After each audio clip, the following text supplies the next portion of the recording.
Y bueno, el hecho de que nosotros tenemos un representante en México es muy indicativo de la situación que vive el país.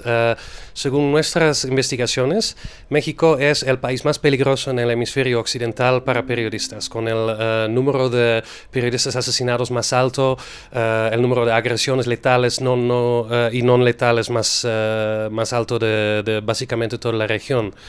Y hace 2 años el CPJ publicó un informe especial en relación a México y ahí platicamos, yo era uno de los coautores del informe, platicamos de que México está viviendo una crisis de libertad de expresión, no solo de libertad de prensa, relacionada con el hecho de que los mexicanos se ven muy limitados en lo que ellos pueden decir, pueden publicar y pueden opinar. Desgraciadamente México vive un cóctel tóxico de debilidad institucional,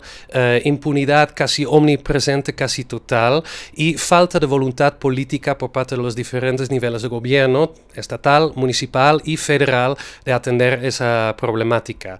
Más allá de esto, también existe en México todavía una falta de conocimiento y conciencia entre la ciudadanía de cuál exactamente es el papel del periodismo, de la prensa, y también por qué la prensa y los medios y los reporteros forman una parte fundamental de lo que es el proceso democrático. La prensa existe precisamente para ser un contrapeso contra el poder. Tiene que cuestionar al poder, tiene que cuestionar al mundo empresarial, tiene que cuestionar al inframundo, a básicamente todos los factores que no necesariamente tienen los mejores intereses de la población en mente. En el pasado la relación entre prensa y poder en México ha sido bastante complejo, a veces perversa aparte, ¿no? Y por lo mismo es bastante entendible que no exista esa conciencia. Justamente el Día Mundial de la Libertad de Prensa nos permite generar esa conciencia y dejar claro que la prensa tiene un papel fundamental en cuestionar y controlar el poder. Ahora, estamos ahorita viviendo en México la Cuarta Transformación, que es un proyecto de democratización del país,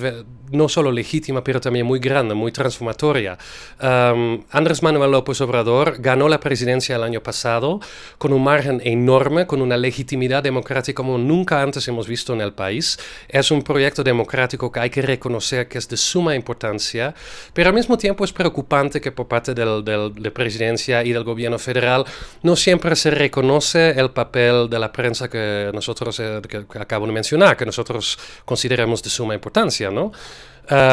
La retórica por parte del presidente hacia periódicos como Reforma, hacia periodistas críticos, llamándolos prensa fifí, conservaduristas, neoliberales, mentirosos, poco profesionales, es un discurso que divide, es un discurso que trata de excluir ciertas partes de la prensa de ese proceso democrático, y no creo que sea la forma que tenemos que proceder. Yo creo que el gobierno, la prensa, sociedad civil y la ciudadanía, todos deberían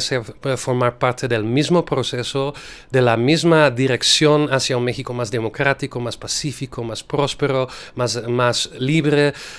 y más justo. Y por lo mismo es sumamente importante que la retórica por parte del gobierno federal se adapte a esa parte. Es decir, el presidente y la prensa deben entrar en diálogo, no deberían estar en constante lucha, claro, críticos, a veces discutiendo, debatiendo fuerte con argumentos, pero no en un afán de dividir, en crear barrancas, brechas entre prensa y poder.